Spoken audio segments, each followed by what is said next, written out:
Good evening, everybody. I say, good evening, everyone. Welcome to Move Church Namibia, and welcome to our the very first prophetic conference. Everyone here is a part of history for us as a church, and we believe it's going to be a truly amazing weekend. So welcome. Just for everyone that's new in our church, can you quickly stand up, Marissa? Can you quickly come and stand here? I need to ask her to come and stand next to me because otherwise you won't be able to see her. This is my wife, Marissa. She and myself are the pastors here at Move Church in Namibia, and we are just so happy to have everyone here, and we would like to host you this weekend. So just enjoy. It's going to be a truly great weekend. Thank you, Marissa. So just before we start, just a few house rules, or not house rules, but that everyone knows. If you look straight there at the back, to your back, to my front, there is on my right-hand side, there's the toilets, and also on the left-hand side. So if you need to use the loo, it's at the back there. Then you'll see at the back, and I think you all did that already, but there's food, there's some drinks, there's T-shirts. So if you want to support the people there, they would love it. Let's make sure to buy all their food before the end of this weekend.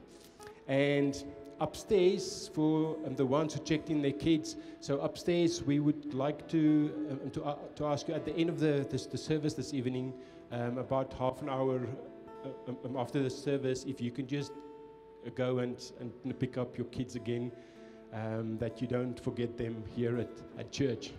They would like to go home as well tonight. Amen. But for us, man, I truly believe that it's no coincidence that you are here this evening. We believe that the Lord is up to something in this weekend, that there will be a divine interruption in your lives, a divine interruption within your lives. And when we prayed for this, the conference, we saw, I saw this scripture in my heart of Isaiah 54 that speaks about our tents that will be enlarged. And I believe that within this weekend, with the words that we hear, with what will be shared from the Lord, that us as individuals, our tents will be enlarged, that the Lord will stretch us, He will strengthen us, He will enlarge our capacity, and there's something new that He wants to birth in all of us as individuals. So it's no coincidence that you are here. Just before I start, who is from Move Church? Who are here from our church, here from Move Church? Welkom julle. Ou gesigte. I know you all. You guys look great. Good to see you. Who is not from our church here? Who is not from the Move Church? Guys, welcome everybody. So great to see you here. Is there any church leaders here this evening from other churches? Goeienaand julle. Herman Skuman.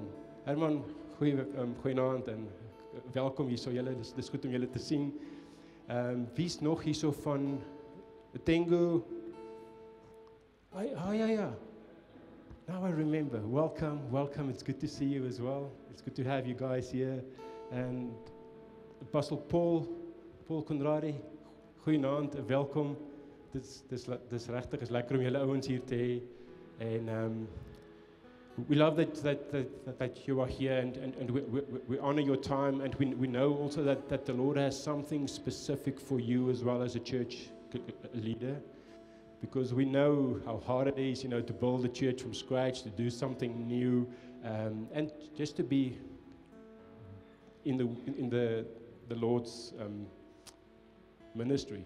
Man, I'm Afrikaans, so if my English runs out, just forgive me. I didn't buy myself some airtime. But anyway, but we just want to thank you for being here, for your time, for your sacrifice. It's because of that the Lord sees your hearts, each and everyone here. So we are here and we are expectant for what the Lord is doing. Amen. Amen. But I'm not going to speak too much. I'm going to start and open for us in prayer, and we're going to worship the Lord, and we will have an amazing evening. Amen. Amen. So if we can just have a moment of silence where we don't move, we don't make any noise. And I want you to feel, because I can feel that there's an expectancy in the air. There's an expectancy in the air. The Lord is here. And because He is here, He will do something. There's an expectancy in the air this evening. So we thank you for that, Lord Jesus. We thank you, Lord, for your heart, Lord God, this evening. We thank you that we as a church, Lord God, with you, we are making history, Lord God. For us, with our first prophetic conference, Lord God, we are expecting so much, Lord God. We know your heart. We know your love for people. We know your love for your church. We know your love for your city, for Windhoek and Namibia. And we thank you, Lord, for what you are about to do. And I pray, Holy Spirit, as we are here this evening, that you will move amongst us, that you will move from person to person and touch everyone individually over this weekend, Lord God, and change their hearts. I pray, Holy Spirit, that you will come and birth something new in each individual here. That you will prepare us as a church and as believers for the shift that is about to happen. May what we do this evening, Lord God, and throughout this weekend, the word that we bring, the songs that we sing, may it bring honor and glory to your name, to our Heavenly Father. You are the King of Kings. You are the Lord of Lords. We love you so much, Father. We love you so much, Jesus. We love you so much, Holy Spirit. Thank you, Jesus. Thank you, Jesus. Amen. Amen. Let's all stand and worship the Lord our God.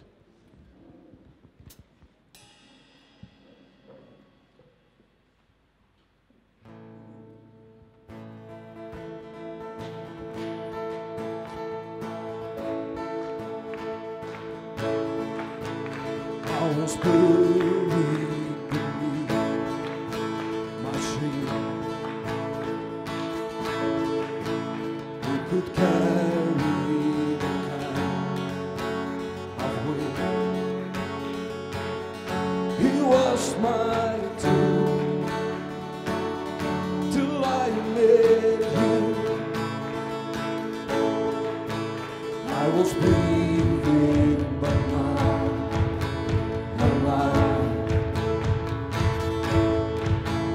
all my fingers are trying to hide. It was my tomb till I met you. You called my name, and I ran out of that grave, out of the darkness into your glorious day. You called my name, and I ran out of that grave,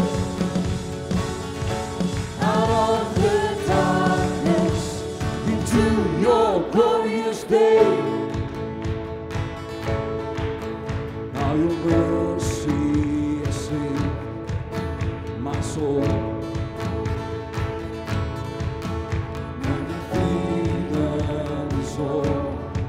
That I know the old man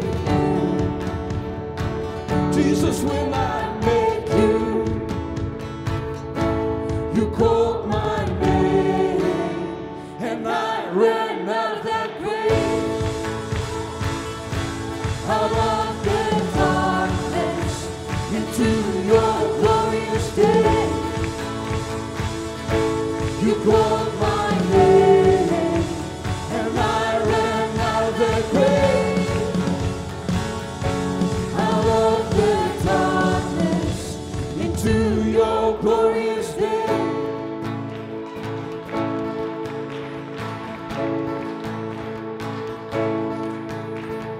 I needed rescue, my sin was heavy, chains break at the weight of your glory. I needed shelter, I was an orphan, now you call me a citizen of heaven. When I was broken, you were my healing, now your love is the air that I'm breathing. I have a future, my eyes are open, that's when you called my name. I ran out of that grave, out of the darkness into your glorious day. You called my name, and I ran out of that grave, out of the darkness into your glorious day. You called my name.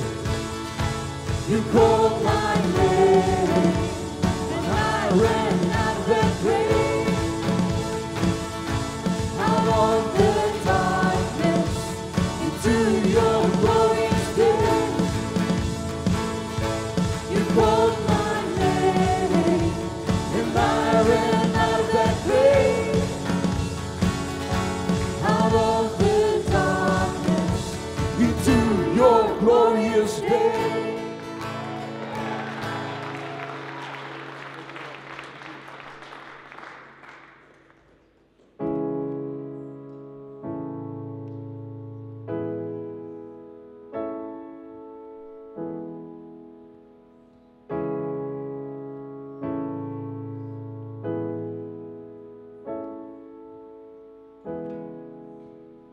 When I look at your heavens, the moon and stars, you set in motion, oh God.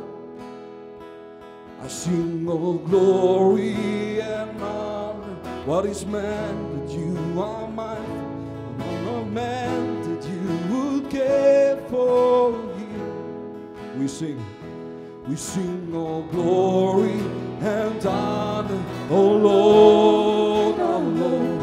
Oh, how awesome are your ways, how majestic is your name in all the earth.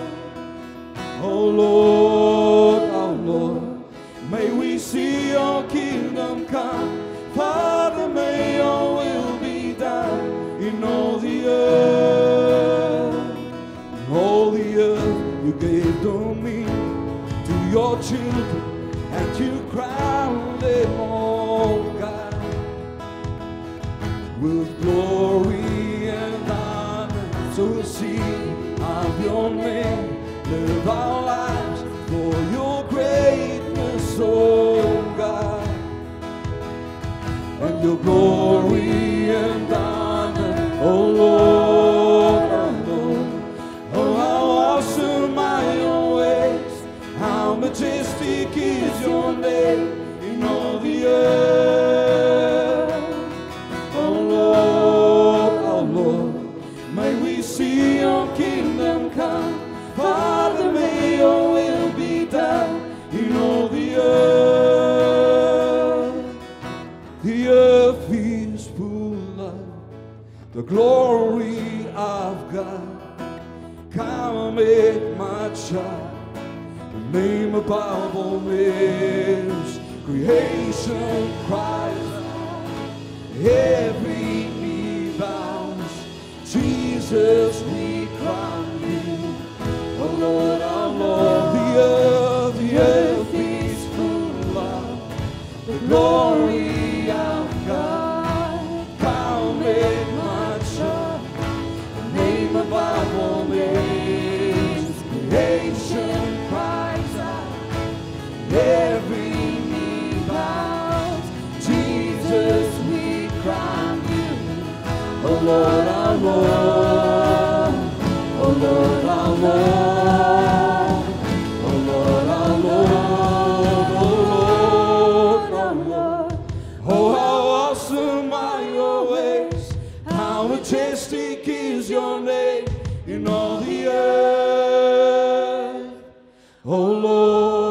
oh Lord, may we see your kingdom come.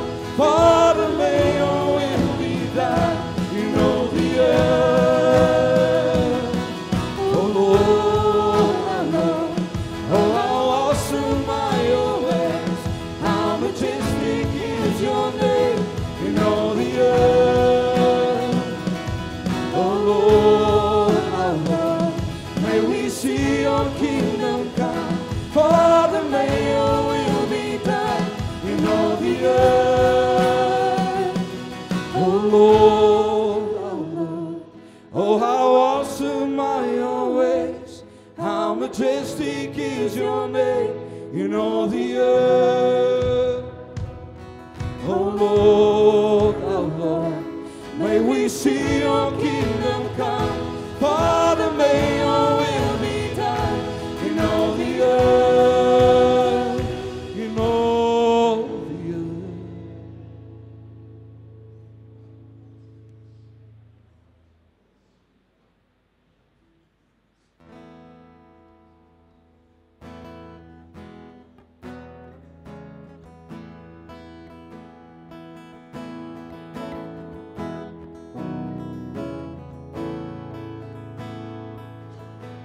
You alone know the workings of my heart. You alone know the ways I fall apart. You alone know the ways that I can get back up. You alone give me grace for fresh new start. No more fear, no more fear. In Jesus, no more death. It has no sting, only hope, 'cause He's freed us. Will you breathe new life in these bones? Come and breathe new life in these bones.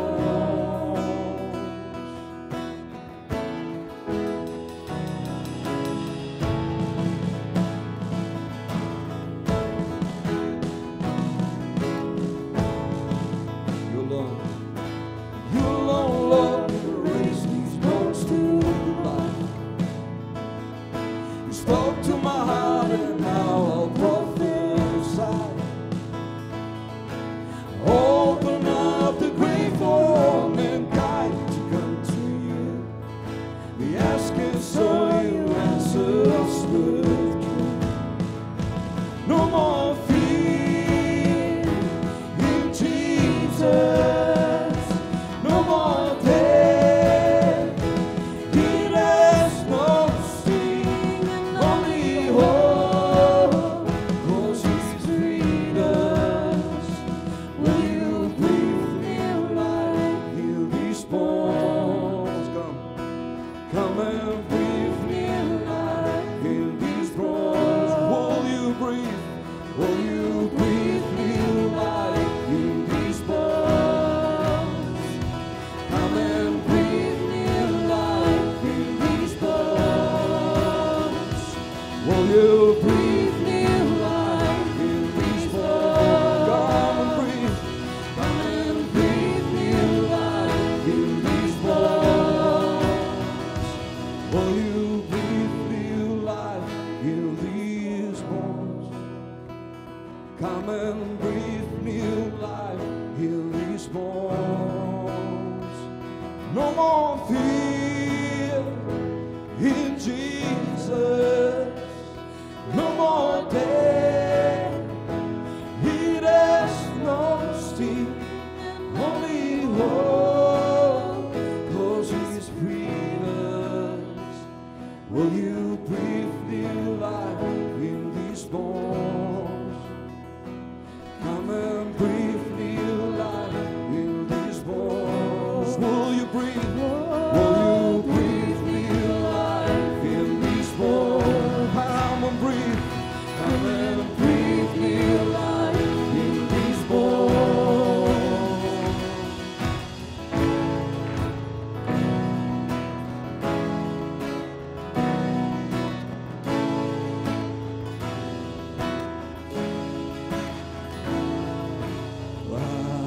rise up, dry bones, hear the word of the Lord. Rise up, weary soul, breathe in me, sovereign Lord. Rise up, dry bones, hear the word of the Lord. Oh, rise up, weary soul, breathe in me, sovereign Lord. Oh, rise up, dry bones, hear the word of the Lord. Rise up, weary soul, breathe in me, sovereign Lord. Let's sing it last time. Rise up, dry bones, hear the word of the Lord. Rise up, weary soul, breathe in me, sovereign Lord. Come on, fear in Jesus. No more death, He has no sting, only hope. For He's freed us. Will you breathe new life in these bones? Come and breathe new life in these bones. Jesus, breathe. Breathe new life in these bones. Come and breathe new life in these bones.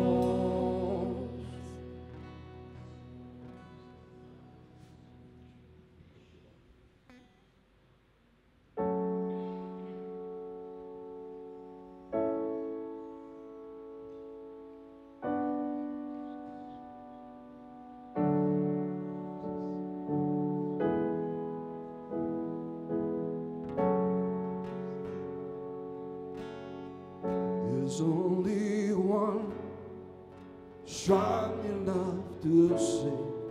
There's only one who overcame the grave. There's only one who's worthy of all praise.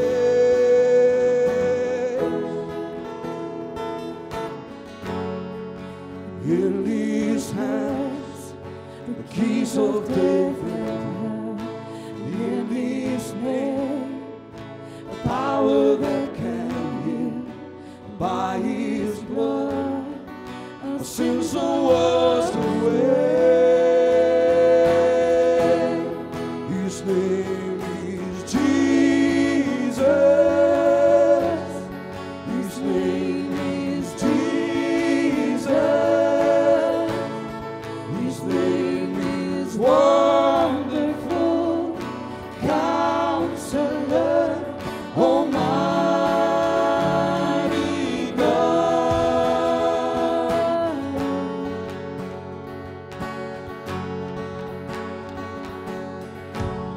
All nations kneel to glorify the Lord, and all the earth tremble before He comes. He will judge the living and the dead.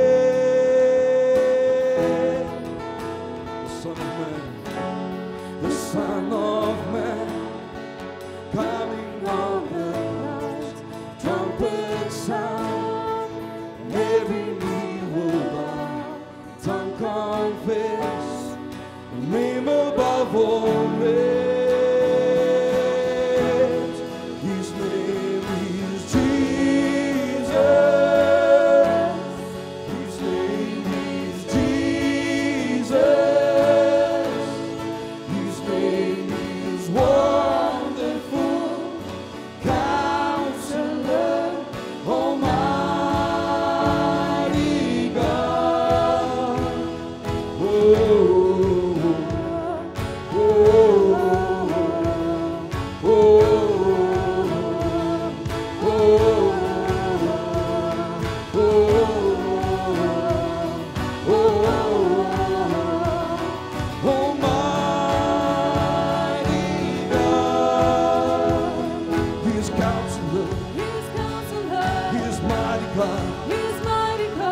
the Prince of Peace. He's the Prince of Peace. The omnipotent. The omnipotent. He is wonderful. He is wonderful.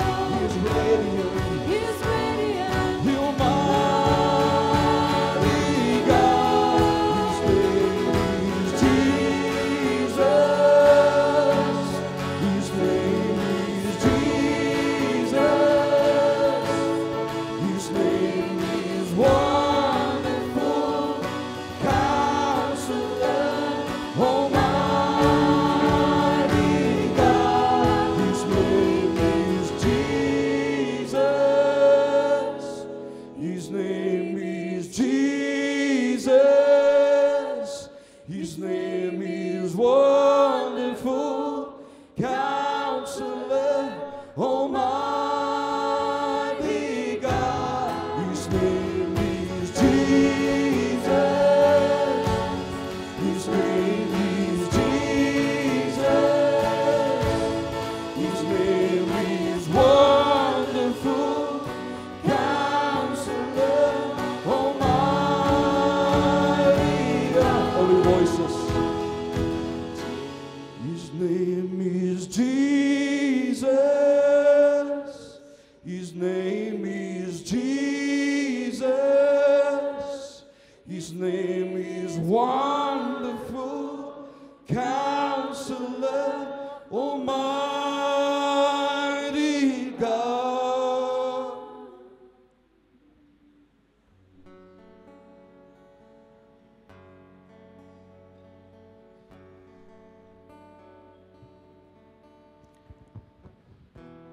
Let's just all stay in that moment of worship.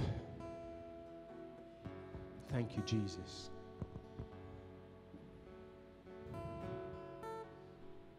Thank you, Jesus. Thank you for your presence, Holy Spirit. Thank you that you are amongst us, moving amongst us, Lord. Thank you, Holy Spirit, for bringing the peace in our hearts and our minds, preparing our hearts for your word this evening.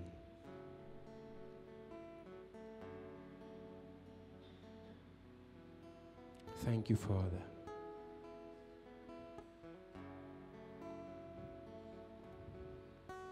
Thank you, Father.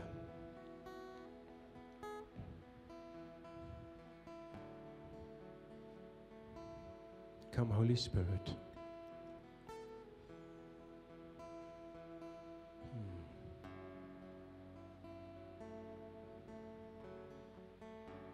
Thank you, Lord God, that your anointing is already flowing in this place.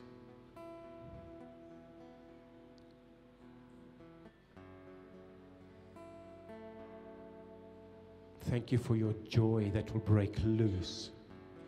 Thank you, Lord God, that through your word that's been spoken tonight, people will get healed. Change will be broken. People will be set free. Thank you for drawing us closer to you. Thank you, Holy Spirit. We bless and we honor your name. Amen. Amen.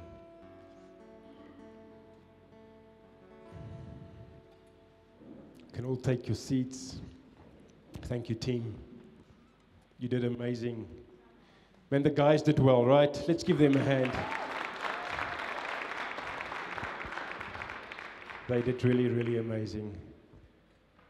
Ah, the Lord is with us. The Lord is with us. You guys expectant to be here? Who's not expectant? Who's not expectant? Let me just have a look. It seems we all are expectant. It's going to be great. It's going to be great. So, okay. Before we start, I'm just going to introduce our speaker for tonight. And when we organized this whole the conference, I thought, you know what? How will I introduce a guest speaker? But then the Lord spoke to my heart and said, it's not a guest speaker. It's not a guest. He's part of the family. Because there's something that there's something that happens in the spirit when we as a family give input to each other as well. So this evening, I want to introduce to you Wilmar Groewe. He's from South Africa, a B Church. Wilmar, welcome. It's so awesome to have you here. I told him when he came here last night that, man, he's also with us now as a church making history. Because this is the prophetic conference that we have as a church. And we know that there is a shift that will happen from tonight on throughout this weekend. So I hope you guys, you brought your Bibles, your notebooks, your recorders. I'm expecting for this evening. And also, Wilmar is from South Africa, a B Church, and he is also ordained as an apostle.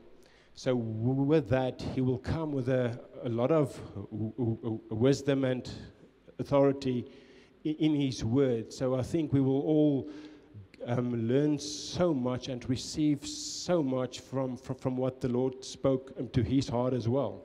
And I'm expecting for that. But before we start, before I bring you up, I just want us to have a moment. We'll have a little event here that we can set our hearts ready for the rest of this weekend. Amen.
Under the shadow of your wings, your influence is all over me.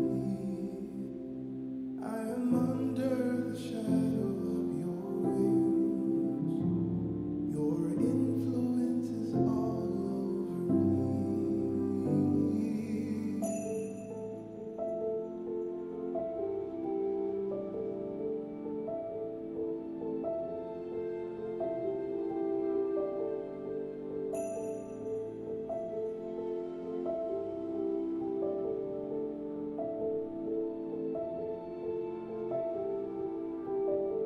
I'm under the shadow of your wings. Your influence is all over me. I am under the shadow of your wings. Your influence is all over me. I'm under the shadow of your wings. Your influence is all over me. I am under the shadow of your wings. Your influence is all over me.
Amen. Good evening, everyone. What a wonderful privilege to be here.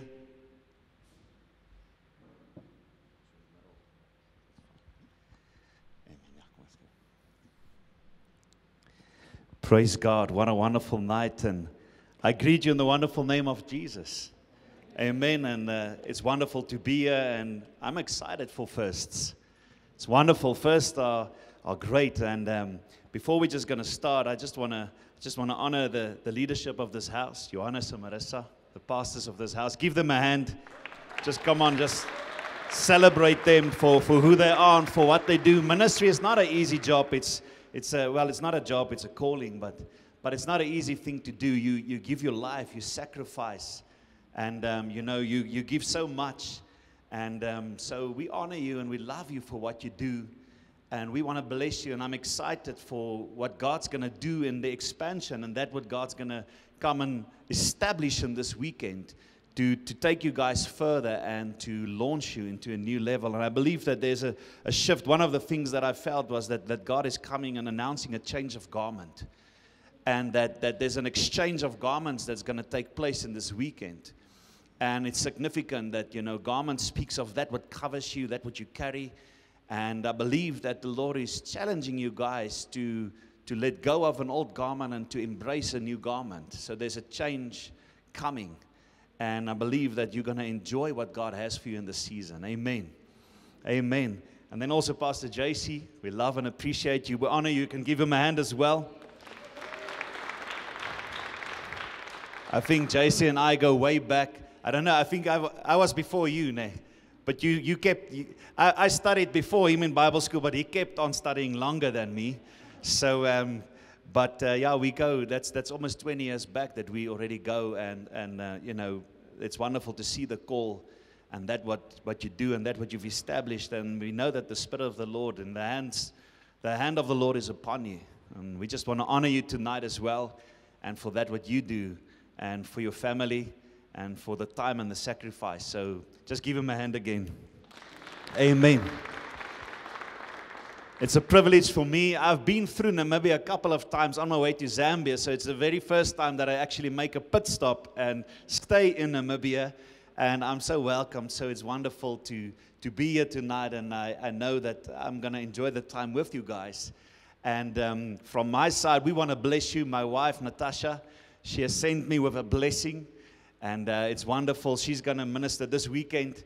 And I have such an honor and a privilege to have a wife and a family that serves God, that plows with me in the ministry, and that honors the Lord and knows that, it's not just locally where we're at, but wherever God calls us and where the assignments and the missions take us, that, they love us and they send us. So I want to honor my wife as well for sending me and allowing me to do that what I need to do as well. So thank you. I think it's not streamed, but I think there's afterwards, you said we can. So whenever she watches, she'll see that I love her and that I appreciate her. So I'm safe. And but give yourself a hand for being here tonight as well. Come on. And I believe that in this weekend I'll speak on first, because announcing a first, there's something significant. So during the course of this weekend, we'll announce what that means and what I believe God's taking you in, but I really want you to be open. God responds to hunger, and your hunger is going to determine that what you receive from Him, and that what God's going to come and meet your expectations. So those who go to the Lord, it says, must believe that God is and a rewarder of those who seek Him. So your hunger is so crucial, and your expectation for what God's going to do. And therefore, God will come and respond, because your life is a living sacrifice unto the Lord. And one thing is, whenever you come and you present an altar and a sacrifice, God responds to that altar. God responds to that sacrifice. And He's going to come and He's going to answer you. So be expectant and be ready. So let's just pray as we go into the Word, and then we're going to just trust God to do what He needs to do. So Father, we just come and we say, thank you, Lord, that the entrance of your Word brings light and it brings understanding. And Father, I pray that our hearts and our spirits will be open to receive from you that what you want to do in us and through us. Thank you, Father, that you're forever faithful. Thank you, Lord, that your Word will come and bring division, bone, marrow, soul, body, spirit, and that we can understand what is the will of God. that we know what is the mind of God for us. And Father, that we will be ready. Father, I pray in this time, and Father, even for this conference, that there will be no fear in us of letting go of old things. But there where you want us to shift, and there where you want us to change, and even go into a new level and a new dimension of your Spirit, that we will understand, Lord, what you want to say, and that we know that you are a safe place. And Father, even that dance that was now prophetic and said that under the shadows of your wing, Father, we come tonight and we say, in that place of rest, we are under the shadow of your wings. And that way we said that you've overcome. And I declare that each one here has overcome. Whatever has kept you behind, Father, that there's a new release for grace and a moving forward in this season. So we give you praise and honor as you are the guest of honor, Father. We just come to celebrate you and fix our eyes tonight on you. It's in you and through you and for you we have our being. So be glorified in Jesus' name. Amen. Amen. Wonderful. So yeah, just maybe one or two things about me as we go into the Word. I've studied at Leeuwenhoek at the Bible College. I've met my wife there. We've been itinerant ministers for many years. We've founded a church 2014. And I've got two lovely boys, Vant and Kylo. It's grade 6 and grade 4. And I'm so blessed. They think they own the church. You know, you can really see that they are pastors' kids. But it's such a lovely thing to see how, you know, they serve God and how they just follow and just God's faithfulness. So we have a passion for people. We have a passion for the Word of God and to equip people. One of our things that we love is our slogan at B Church is formed to function, because we believe that God formed us and you need to function, and therefore part of what we love to see is that everyone functions in fullness and in their place where God has called you. You've got a purpose. Amen. If you are here tonight, it means you are part of a body and that you have a purpose and a place to play in the body. And have you ever seen a hand over there just operating by itself? No. You need to be connected. The hand needs to be connected to the arm, needs to be connected to the shoulder, the body. We need to be connected. And therefore, the Lord has changed the wineskin. There's certain wineskins, and I believe Psalm 127 says, unless the Lord builds the house, those who build it labor in vain, isn't it? And I believe that one of the wineskins that has changed is God is focusing again on family. Because the word for house is the Hebrew word bayith, which means family. So in other words, he says, unless God builds family, you know, we who try to build it labor in vain. We have to partner with God and build with Him in what He wants to do. And God's heart and agenda is family, because God is family. And you come from a family, amen? You are born into a family. You here belong to a family. One day when you move out of the house and you go and marry, you are sent from a family to start your own family, but it's family.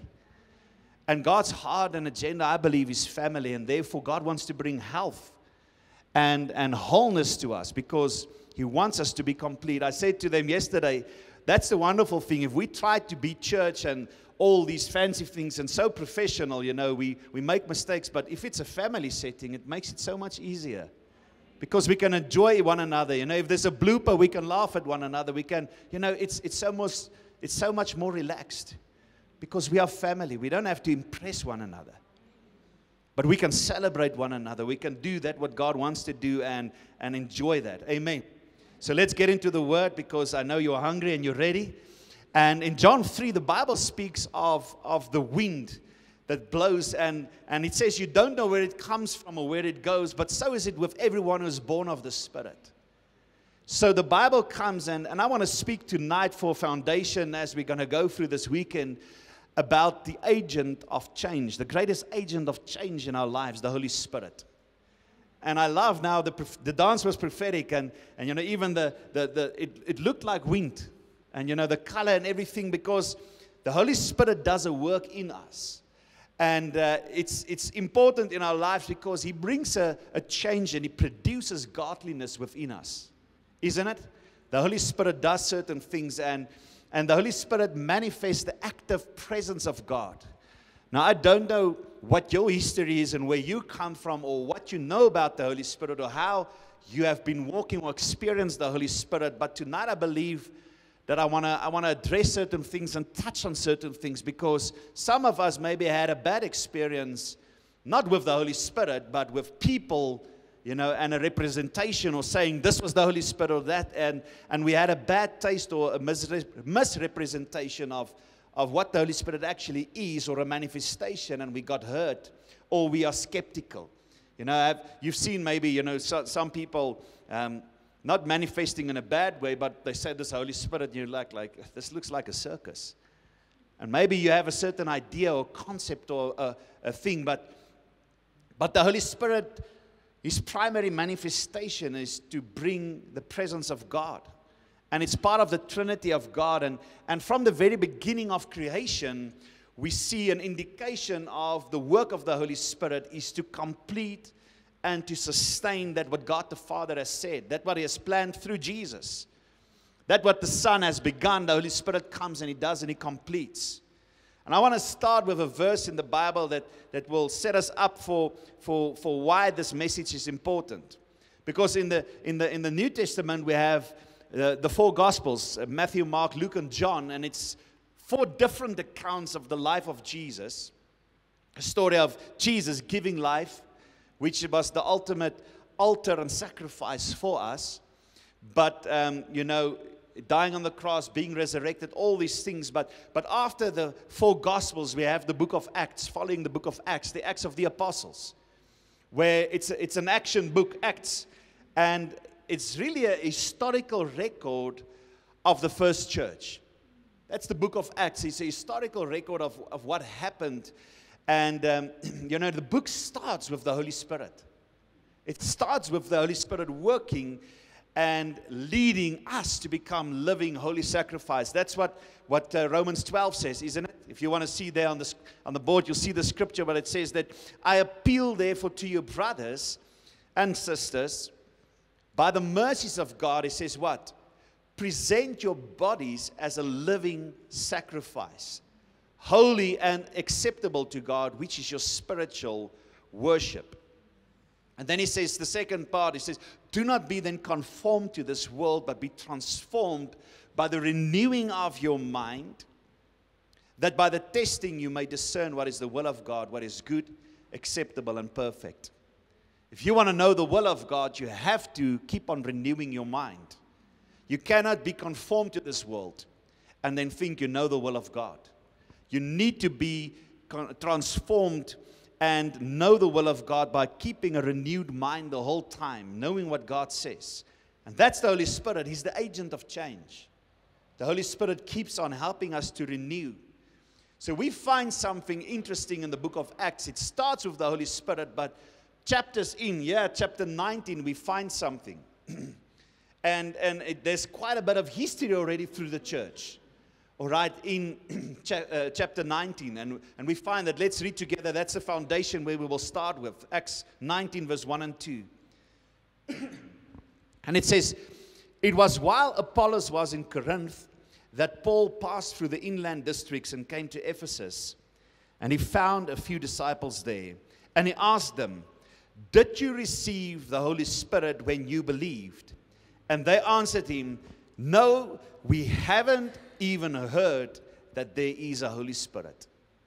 That's interesting. It starts with the Holy Spirit, the book of Acts, and the move of the Spirit. And 19 chapters in, Paul comes and they say, we haven't even heard something about that there's something like a Holy Spirit. And many cases today, that's still the case. There's a lot of people that says that I'm going to heaven, I've served God, we know God, but I haven't experienced the Holy Spirit ever in my life.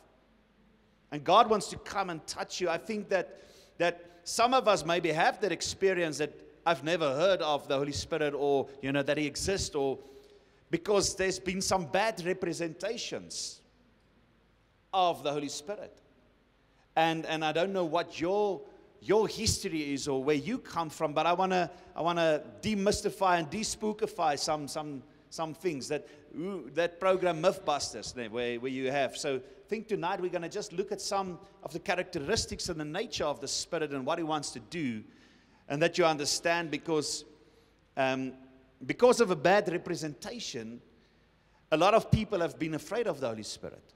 A lot of people, maybe, because they say it's spooky or it's shaky or, there's a lot of weirdos. And now you don't trust or you don't know because you don't know the Holy Spirit, people have based a lot of their things or their experience based on what they've seen on television. And maybe you haven't had a real encounter with the Spirit of God to understand what is the Holy Spirit. A lot of people say the Holy Spirit was for those days. It's not there anymore. He's an active agent. He's so crucial. Hopefully after tonight you will know why he is so crucial to your life. Because, if I'm shaking, then you're spiritual, Or if you don't fall over when people pray for you, you haven't really had a real encounter with God. We have all these things that we speak, and there's many spooky things or two extremes. Am I in the right place tonight? Do you understand what I'm saying? Okay? There's a lot of confusion and a lot of things that gets associated with the Holy Spirit that is simply not true. And I believe that God wants to come and shift your heart tonight so that you can experience the fullness of who God is and get to the fullness of what He wants, because I want us to look at the person of the Holy Spirit. The Holy Spirit is not an it. It's not a thing. It's not a ghost. It's a person. Come on, say person. And let me show you how important it is to your life. It's very important to our lives, and it plays such an extreme important role in your life. And I think if we can now despookify and demystify some of these things and get a little bit of all the man-made sensationalism and all these things out of it, you can receive so much more for what God has for us tonight. Amen.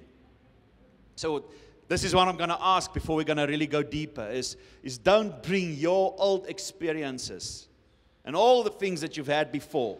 Maybe because some had negative ones, okay?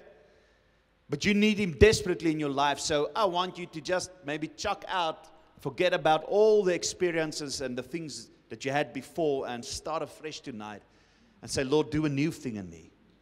Do something fresh in me. And what do you have for tonight? I believe that there's a fresh outpouring, what God can do tonight to give you a fresh start in the Spirit. And I want us to look a bit of His nature. And before we get into the nature, let's just look at the word itself, Holy Spirit.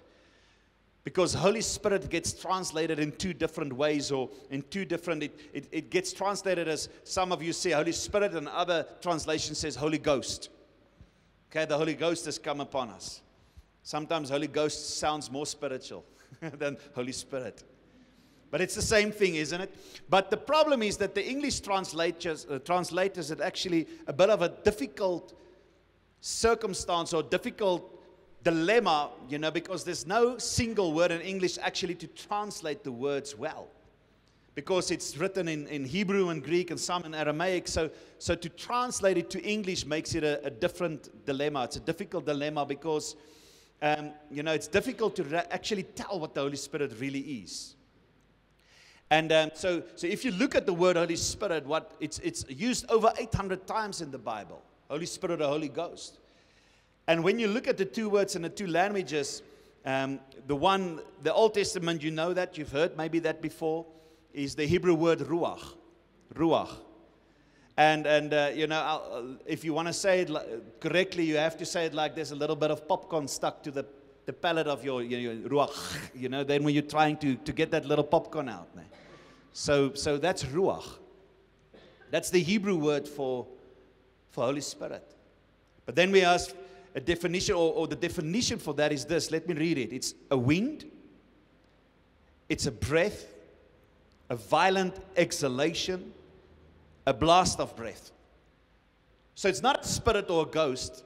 It's a wind, it's a breath, a blast of breath. So can you see why the English translators had such a difficult place? Because you're not going to God the Father, God the Son, and to a holy breath. That's not who we go to, is it? We're not going to be able to do that. So they created these words, and there's a dilemma.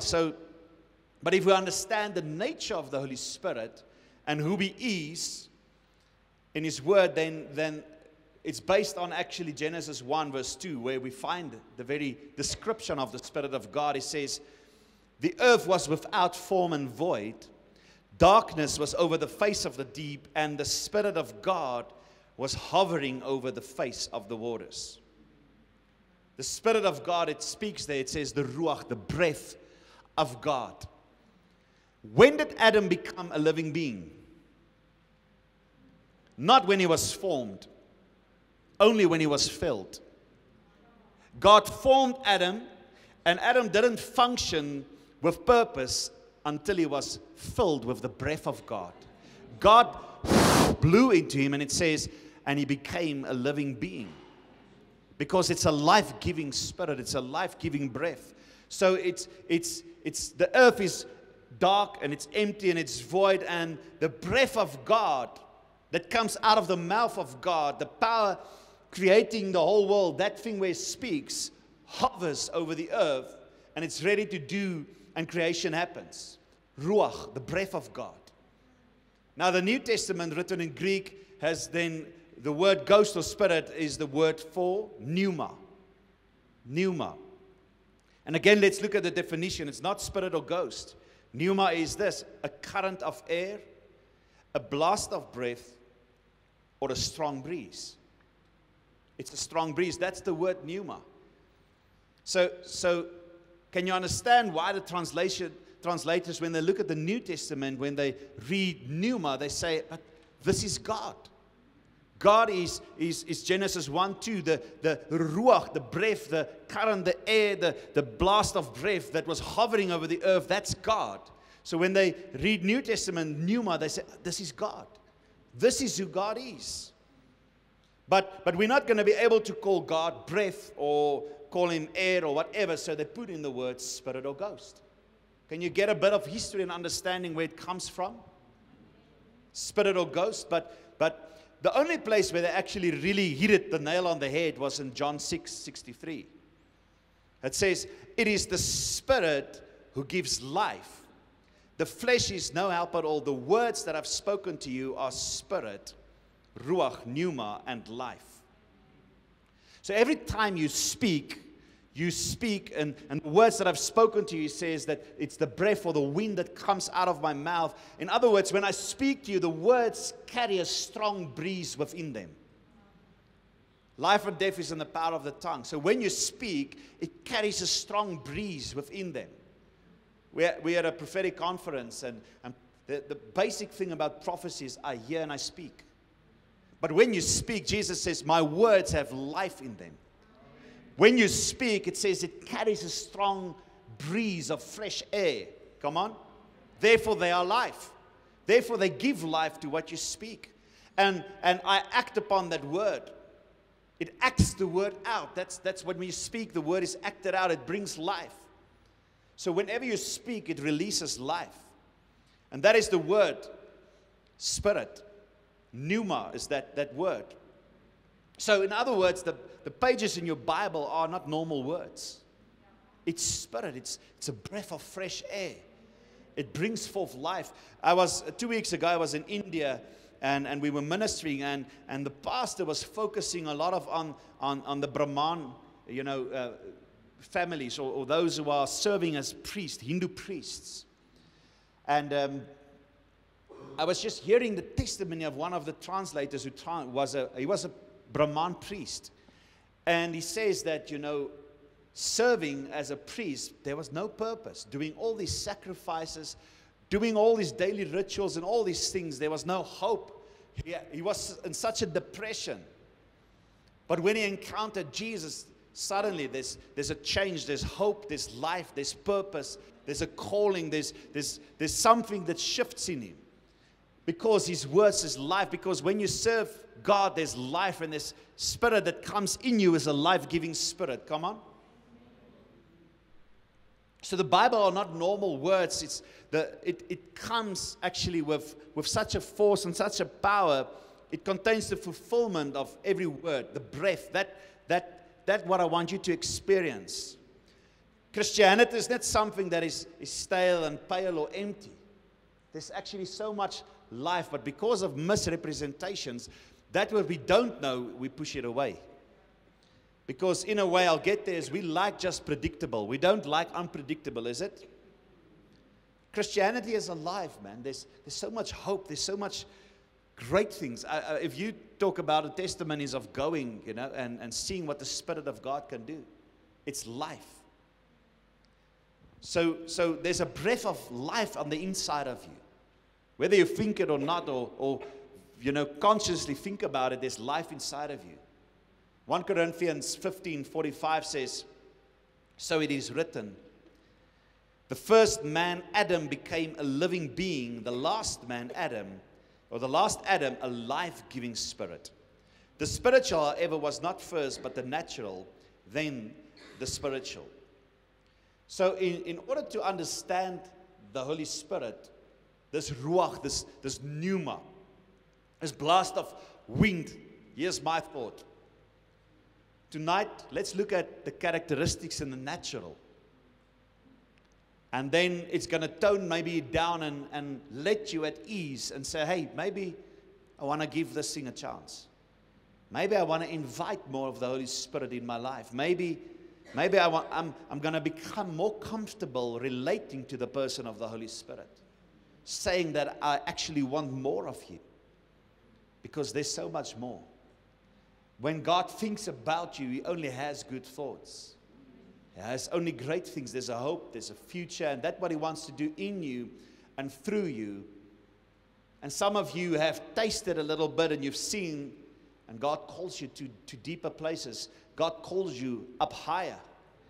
God calls you, there's a door, and when door speaks of promotion, and whenever God calls you, there's a promotion that God wants to take you in. There's a new thing, so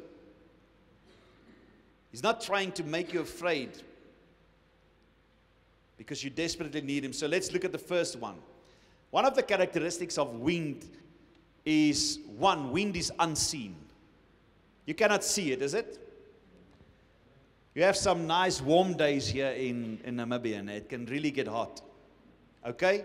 And what happens is on a hot day when you walk out this building, because this is similar, there's no aircon unit, similar to our tent. We still have a tent.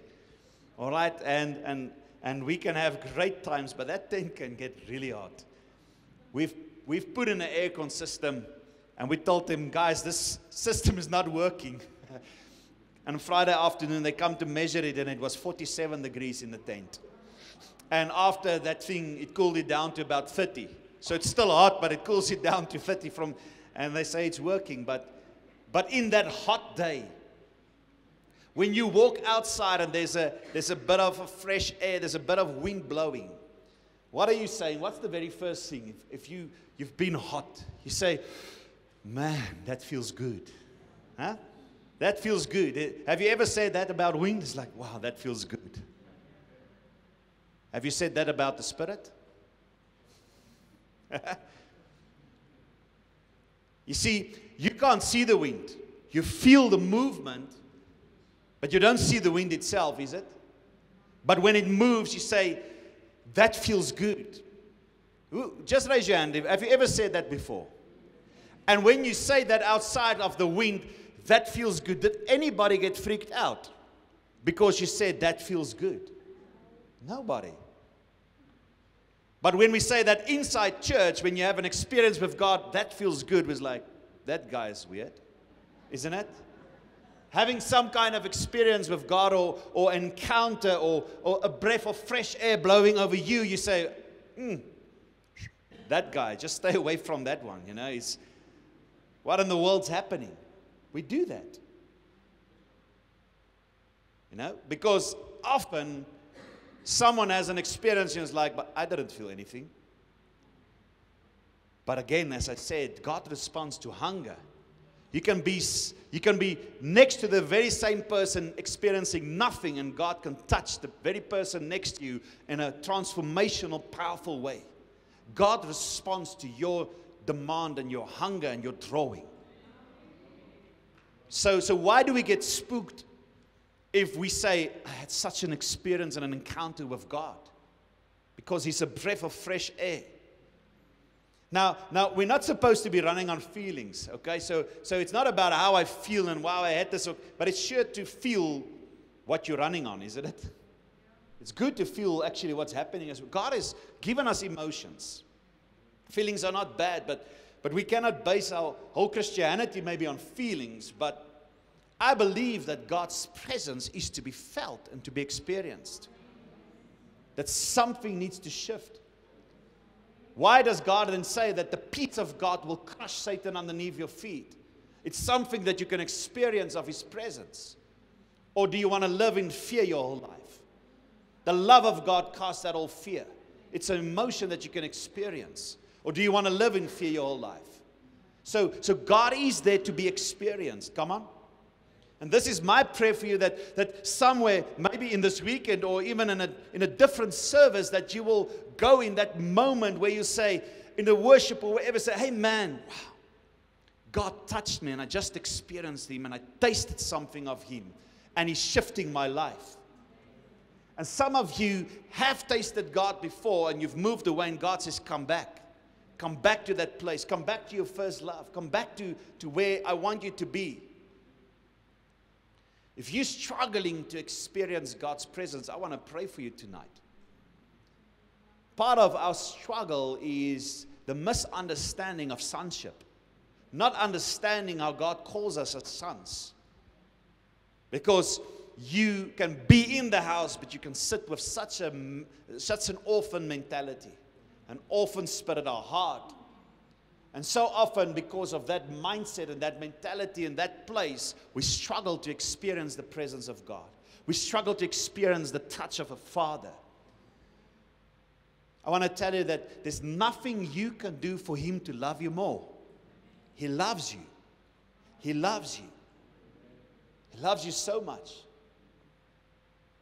And that's why, can you see, renew your mind. Because the Bible, as a man thinks, so he is, or so he becomes. So when you think wrongly, you get to wrong conclusions and wrong concepts. And you think God doesn't love you, but you have a spirit, you have rejection of your life, or you have an orphan mentality. And the Holy Spirit, I love Romans, the Bible speaks of the Holy Spirit in the Passion Translation. He says, you've heard that scripture, it says, by His Spirit we can cry, Abba, Father. You've heard that, ne? By His Spirit. But the Passion Translation says this, actually it says that it is the Holy Spirit. Come on, say Holy Spirit.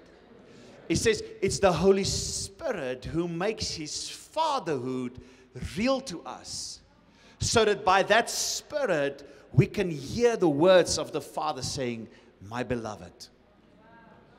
You see, there's something of the Spirit that breaks that orphan harder mentality, and you can actually hear the words of your Father speaking to you. You need the Spirit of God in your life. So wind is unseen, and so the Spirit is unseen, because that's what He says, you know, that you're not going to see it, but you can feel the effect of it.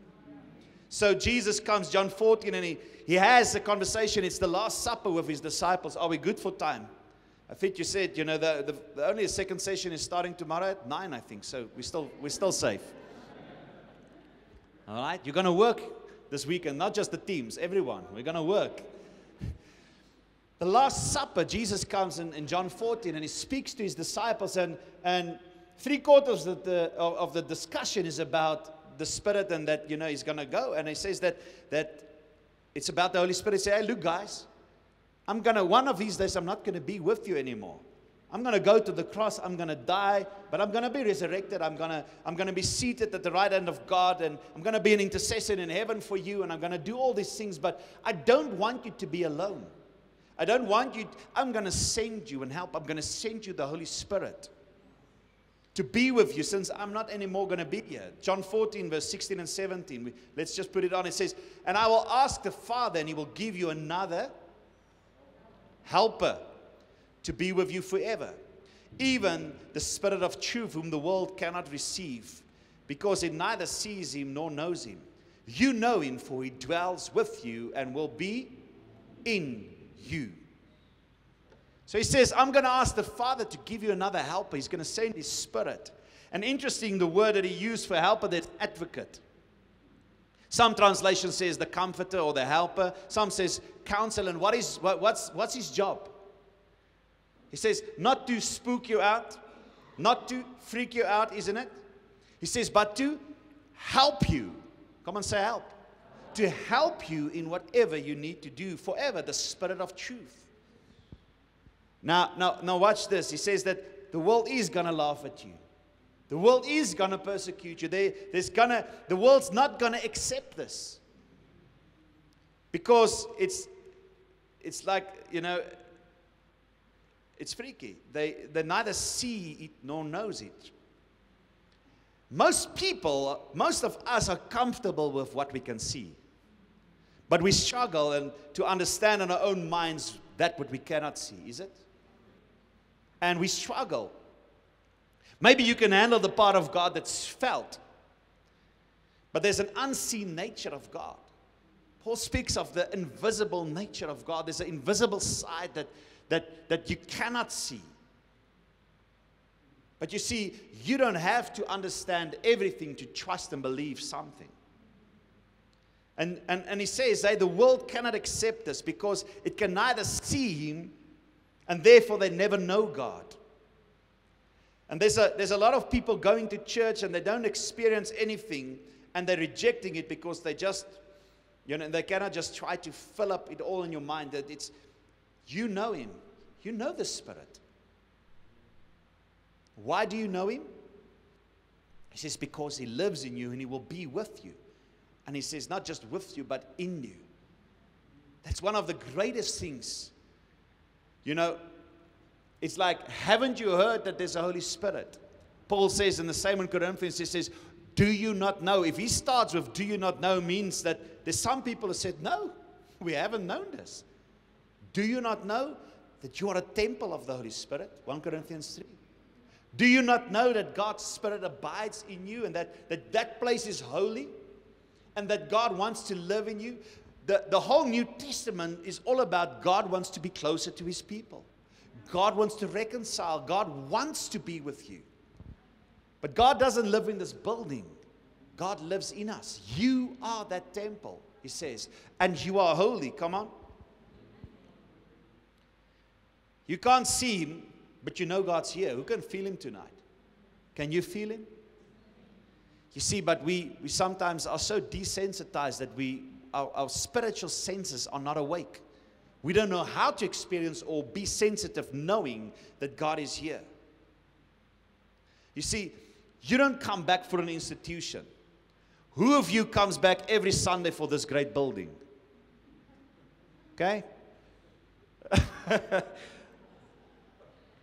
We come back for the presence of God. We come back for family, and that's what God is, isn't it? And that's every time available when we spend time with God, when you spend time in worship. God wants you to encounter Him in certain ways. I'm just trying to show you the parallels. Wind, you cannot see it, but you can feel it. I'm trying to help you to understand that there's more and that you can be comfortable with the person of the Holy Spirit. So come on, there's 4 things I want to touch. Second thing, wind is unpredictable. It shifts. It says it blows here and then there because it swirls, isn't it? It's sometimes there and then it moves to that side and then you really know that wind's unpredictable is when you try to braai, isn't it? Because then the smoke comes this and then you move to that side and suddenly it comes to this side. And isn't it? That happens. JC, you braai a lot. Do you experience that? Trying to move out and then it turns again. But it blows in the direction in one way and then it goes for a while and then it goes to a different direction and then from another. And that's why they have that little orange cones, that wind socks at the airports. You've seen that? It's not just to say how strong the wind blows, but it's to give the wind direction because it's a live update. The traffic controllers need to see that live update to know which of the runways to use and where to let the planes come in. They need real-time information. Because the wind is unpredictable. It suddenly blows this way and then suddenly from that way. And that's one of the parts we don't like about God. We want predictable in our lives. We want God really tucked in and all worked out and in our box, isn't it? Come on, you can say amen or ouch. We want God very orderly. And I'm a very firm believer that yes, there's order and that God flows. Glory comes through order. God is a God of order, but sometimes we like God so orderly that and when you like God so orderly, God's going to come and mess you up big time, I tell you. God's going to come because God doesn't do things the same way every time. God doesn't. You know why? Why doesn't God do? Because God doesn't want to create a pattern or a system. God, there's not a formula how you approach God. It's a relationship. So when we try to come and do things in the same time and approach God in the same way every time, and we think it's going to work, we're going to start worshiping a system instead of Him. That's what's happening. That's why God doesn't do it the same way. Because we don't need to worship a system. We worship Him in spirit and in truth. And that's the Greek word pneuma. Here's the first time, the one time that they really use it correct. John 3:8. The wind, the pneuma. Not the spirit, it says the wind. But it's the word for Holy Spirit. The Spirit, the wind blows where it wishes. You hear its sound, but you do not know where it comes from or where it goes. And then it says, so it is with everyone who is born of the Spirit. Come on. The Holy Spirit has got an unpredictable nature. That's part. And you have things like God one time talking to a person out of a burning bush. Moses. Just imagine when Moses come to you and say, that's how God speaks. If you didn't have a burning bush experience, it wasn't God. You have to have Him led to speak to you out of a burning bush. Otherwise, it's not God speaking. You see why we can't worship a system? We can't say that's the way our God speaks. Come on.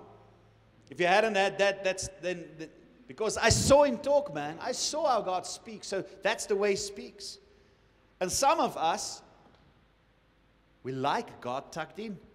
We like to control and structure God and predict and tell God how He should move because we like that way, because we want predictable. We want to cope with only that what our brain can understand. And then often at time we end up worshiping a system. Those who are born of the Spirit worship God in spirit and in truth. It's not just going to happen because we have our structures in place and all in order. We need the presence of God in our lives. You need the presence of God, even in an unpredictable way. But are you ready? Are you okay for tonight to say, too long in my life, I've allowed God to be too predictable in my life, and I want to, the Bible says, taste and see that the Lord is good. God wants you to taste Him in a different way. Don't worry, it's not just you who's concerned about your dignity. God is also concerned about your dignity. But God knows what you need.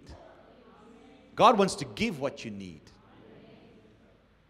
And sometimes, thinking that He's going to humiliate you and all this is actually just a form of pride in your life. God wants to come and work even in an unpredictable way. Are you still good? Is it helping?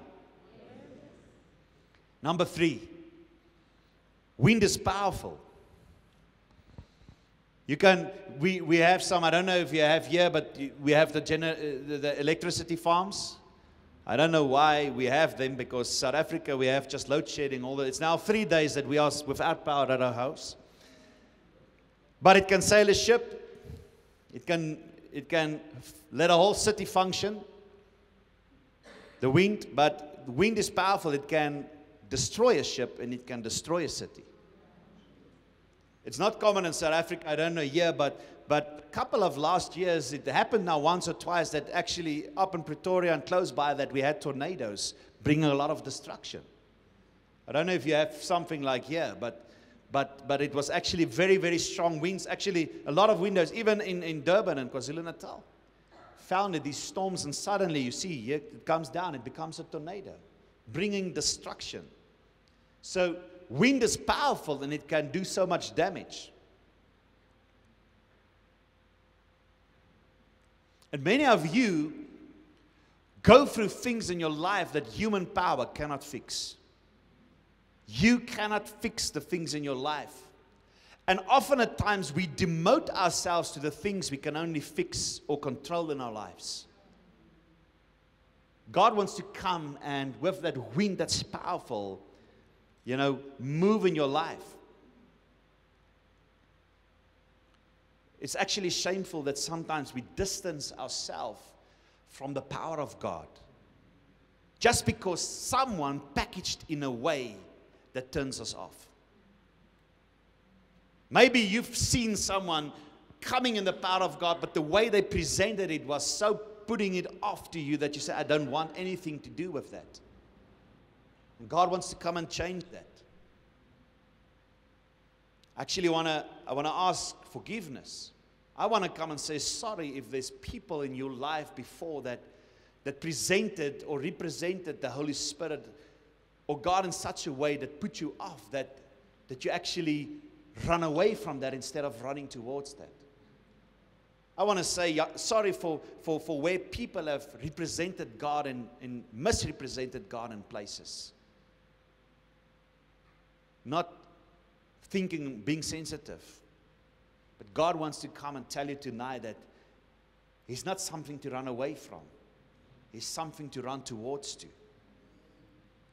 Just because you had a bad experience or a misrepresentation by somebody doesn't mean that's how God is. Who God is. Because it's powerful. Acts 1:8 says that you shall receive power when the Spirit comes upon you. Come on. If you want it, I want it all. I want everything. Because there's some things in my life that I'm facing that human power cannot fix. I need the power of God to come and fix things in my life.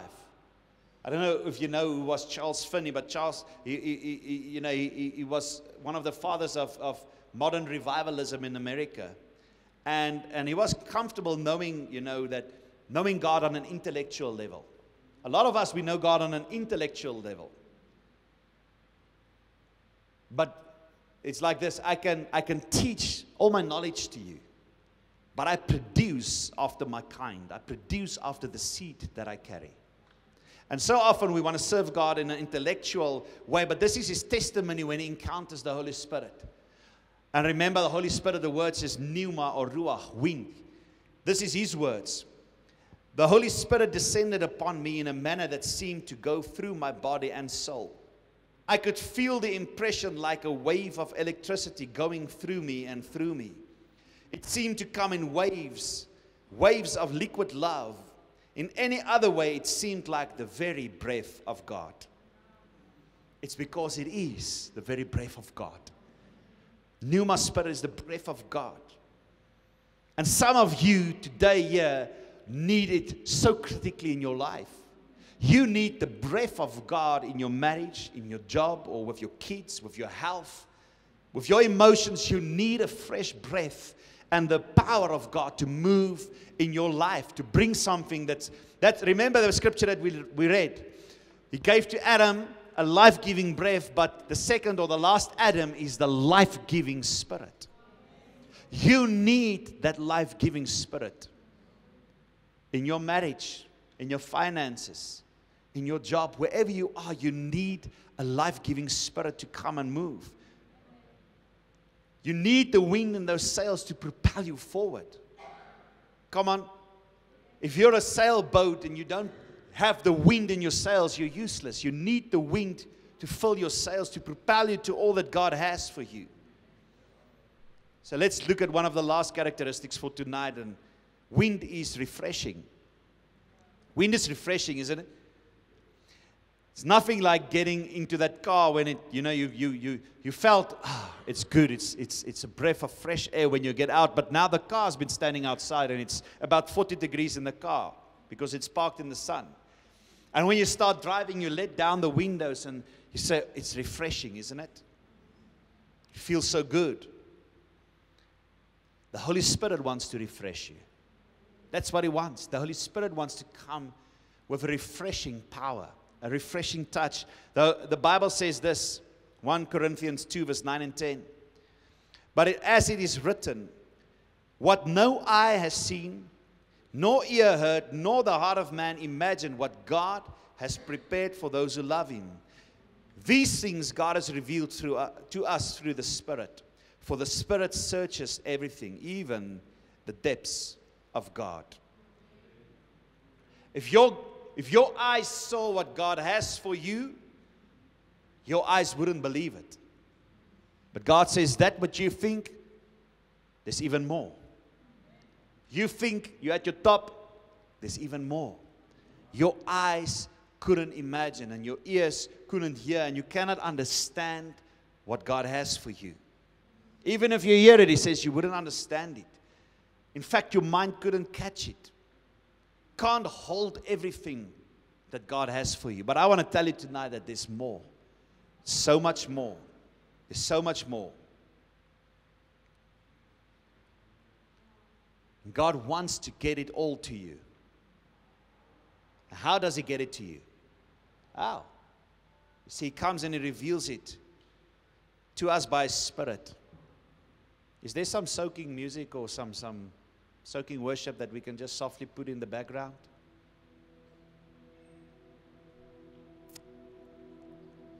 Yeah, we can just keep it soft in the background. Thank you so much.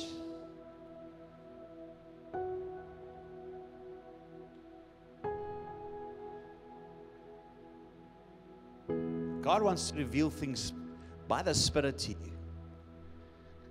I don't know who of you feels like a sailboat, but you have no wind in your sails. You know that there's more. The Bible says, don't grieve God. But so often when we reject the Spirit and the work of the Holy Spirit and that what God wants to do, we don't reject something that God gives you. Are you serving God because of the norm and because of that's how we do things? You know? Do you follow a system or is there a life-giving Spirit and a living relationship in you? I know for sometimes us older generations, we struggle with change. We struggle with understanding God because we've been trained all these years in a mindset. You see, but God wants to come and reveal Himself. And sometimes God comes in progressions. You see, Moses comes and he stands, he has that burning bush experience. And God wants to cut covenant with him. And He says, who are you? And he comes to start speaking. He says, I am the God of Abraham, Isaac, and Jacob. He says, I am Jehovah. And Moses says, no. I know the God of Abraham, Isaac, and Jacob. You are El Shaddai. Because with Abraham, when He cut covenant with Abraham, He cut covenant as El Shaddai. He says, I am the God of all might. Because when we cut covenant, we trade names. I cannot cut covenant without knowing who you are. And He says to Abraham, I am El Shaddai, the God of all might. And for 500 years, the nation of Israel just know that they are in covenant with El Shaddai, the God of all might. And suddenly God comes and He tells Moses that I am the God of Abraham, Isaac, and Jacob, Jehovah. He says, no, you are Abraham, Isaac, and Jacob, you are El Shaddai. And He says to him, Abraham, Isaac, and Jacob has known me as El Shaddai, but by Jehovah, that name, they did not know me. But I come to tell you more. I reveal there's a progression. There's something more in the name. Because Jesus comes and He walks with His disciples, John 17, and He prays and He says, Father, I have manifested your name to the people. Now, that's a big thing to say, because if you manifest someone's name, it means that you have to manifest everything that names entail. Because a name is a prophetic utterance of character. Your name means something, and God has called you by your name. God has declared certain things over you. But you cannot do it on your own. You need His Spirit. Jesus comes and says, I've manifested your name. In other words, everything that God is, that's a big job. Everything that God is, He had to manifest. That's why it says Jesus is the encapsulation. That's why Jesus has been given the name that's above all names. Because in Jesus, everything is taken together. Because He says now, okay, you are Jehovah. He says, yes. Jehovah what? What is it that you need? If you need provision, I am Jehovah Jireh. I'm your provider. If you need healing, I am Jehovah Rapha. I'm your healer. And He starts progressing and say, I'm not just El Shaddai, but there's more to me. And David comes and he writes this beautiful Psalm 103, and he says, bless the Lord, O my soul. Bless His holy name. Bless the Lord, O my soul, and do not forget His benefits. There's such a benefit in who God is and in the name of God and that which you call upon, because now He walks with Moses and Israel in the wilderness. And they come to Mount Sinai, and He says this about them, about making an altar of earth, and He gives the commandments and all these things, and He says, wherever you shall cause my name to be remembered, I shall come and I shall bless you. Wherever you cause, whenever we gather like this and you call and you remember my name, I come and I bless you. If you understand what happened at the Mount and God giving the commandments, it was actually, in the book of Exodus, it was actually a proposal of marriage. God saying, I want to become one with my people. John 17. Father, as we are one, let us and they become one. We want to be one. But you see, how do you know God? Because Jesus comes and He says to Peter, who do men say I am? Every generation has this question or asks this question, who is Jesus? Because there's a cultural settings, the Jews had an answer, the Greeks, they had answers. And He says, but who do you say I am?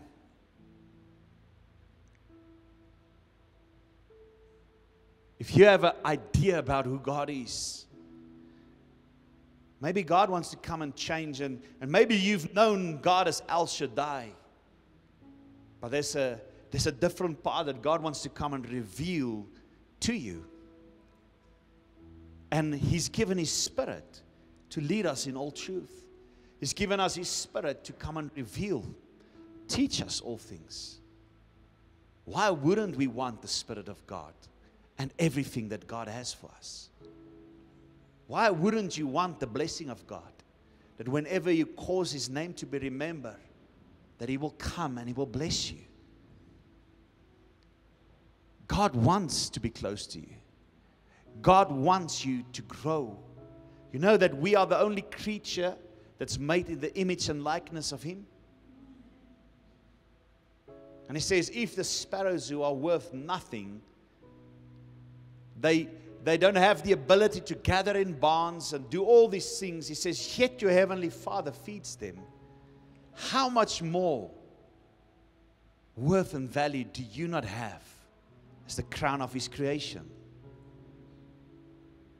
You see, you need to start believing that God is for you, not against you. You need to start believing that God wants more for you.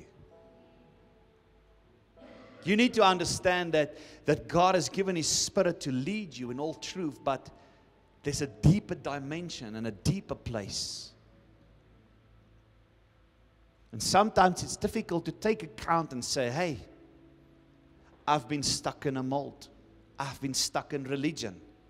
I've been stuck in a place where I have never progressed. I've never moved on. And God wants you to move on with Him. I think that's the heart tonight, is that God says that's nothing. It's not something to be afraid of. It's something to encounter the Spirit of God, to draw near to. That He will come and bring healing to our hearts, to make our hearts whole and complete. If you've been really thirsty in your life, and He says, like living waters, I'm poured out, and you can come and drink. Of course, He says, those who thirst and come and drink of me, I'll give you water. And He says, that is said of the Spirit who's not been yet given. There's something available to us. Why not take everything?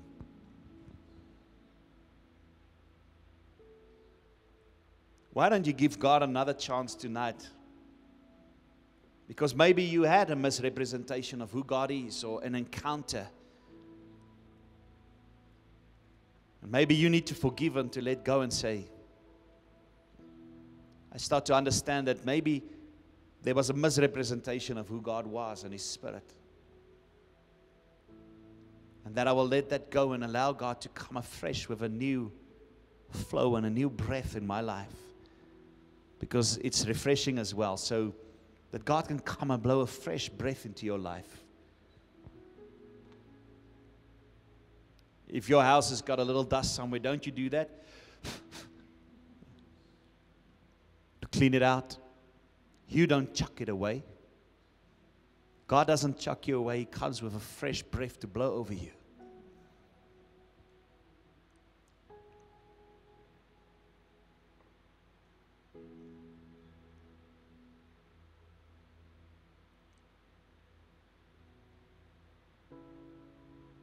Who's that man with the beard and the... Yeah, yes. What's your name? Ronald. Can you stand maybe? Ronald, I just see that God is going to come and encounter you. You've been hungry for Him for a long time.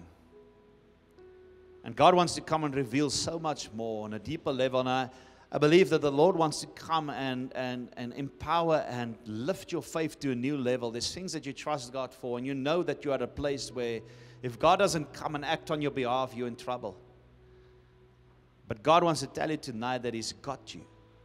He's got you, and that He will come with His power in a way to manifest that you haven't seen before. And that you need not to fear, and you need not to worry about circumstances and things and places, but that you can trust Him as a Father who knows every need. And I see a God coming to anchor your heart in a true identity of sonship, to know that you are valuable. There's such a value that you carry. God loves you. God has got greater things for you, and God wants to come and expand you. And what I see is that there's a strength, there's a lion within you to roar with authority, but you haven't found your voice. So long the enemy has told you that your voice has got no significance. There's no power in your voice. There's no oomph, there's no vuma. But I want to tell you that God wants to say to you that there's a strength in your voice, and that is going to allow you to find your voice and release a sound that brings victory. And don't be afraid of the sound of your voice. You see, whenever you speak, that there's a sound that's released. But so often, our sound is connected to our sight. And you see circumstances and you release a sound according to your circumstances. And God says your sound cannot be connected to your sight. Your sound must come and dictate that what needs to happen. Because you see in the natural and you see in a way, and now you release a sound, and God says, no, when you start releasing the sound, it will start changing that what you see. So find that voice and find that power, find that identity and that strength that God has placed within you. You think of yourself sometimes so small. God thinks so much bigger. There's a rising up, there's a giant that within you, there's a boldness. That what God said to Gideon, dapper held. And you feel like a Gideon so often. You feel like a Gideon that you wants to hide away. But God says, I've placed greatness within you to take on even great armies and be victorious. God's ways are not our ways. The way He sees is not how we see. And God says, I see that what is the real you. I see purpose. I see. So start speaking and start living up to the standard. There's a calling up. But will you leave that behind and say, Lord, I'm willing to trust you? Because God says many are the plans in a man's heart, but God directs our steps. And you've been around the bush a couple of times. You've been around the mountain, and God says, I want to come and lead you. There's places of things where you are tired. You say, I don't want this repetition again. I don't want to go around the bush again. Allow God to direct your steps in this season to break the patterns of repetition. So in the name of Jesus, just lift your hands. Father, we just come and we speak, Lord, that what was repeating in his life, Father, we break those patterns and that repetition in the name of Jesus. And we speak life over him, Lord, in this season that he will see the goodness. You are the lifter of his head. And Father, even depression will not be his portion anymore. But Father, a life-giving spirit. And to see a hope and a future. And Father, I declare over him that he will find his voice and that he will be victorious. That he will roar with victory. And that he will see the goodness of God. Thank you, Father. We just honor you. Touch him. Allow the Spirit to touch you. Like a fresh breath of wind, let him blow over you. Touch him right there, Lord. Touch him. Thank you, Jesus. Amen. Amen. I bless you. I bless you. Thank you. I'm done for tonight with this, and we'll give over for protocol or ministry or prayer. But thank you again for giving me. And may the Lord open your hearts to do sometimes open heart surgery, to work on us. Stick to the process. God's going to take you somewhere. Amen. This is just the beginning. Amen. Thank you for tonight. Thank you so much, Apostle Wilmar. We thank you for your word, and we thank you for your obedience, for being here tonight, and for sharing with us such gold. And I believe that we all received something in this evening, no matter where we are within our walk with Christ. So what we felt when we prayed about this, the conference, is that we would like each and every one that is here at the conference to come and receive a personal prophetic word from our two family members. So how that will work this evening, because we have 5 sessions, I'd like us all not to come one time at once in one evening, but we would like to make 2 rows for the ones that want to come this evening. One on this side, we will have someone here, and one on that side. So we just make 2 rows, and we come, or you can sit and wait as well, and we come one by one. If you are husband and wife, you can also come as a couple, husband and wife, to receive a word for you as husband and wife together. Amen. Yes, thank you for reminding me. If you do have a phone, please, on your phone, there's a recorder, a voice recorder. We would like you to come with your phone, prepared with a voice recorder, so that you can record the prophetic word that you receive. Because why? Sometimes in the moment you receive a prophetic word, but it's so big that you forget about it. And sometimes the word that we receive is not for now, but it might be for the future. So this helps us as well, that we don't forget what we received. And also it's for us for accountability as well. That you as the one that receive the word, and we as the ones that give the word, can keep each other accountable. Amen.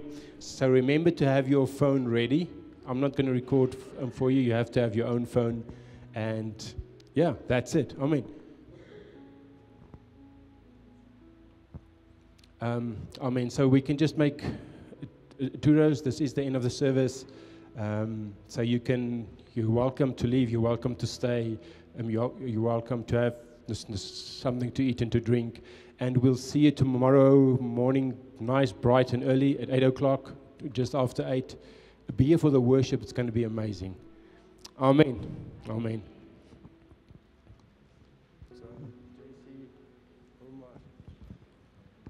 I'm going to ask the ministry team, the ones that's available, to also please come to the front.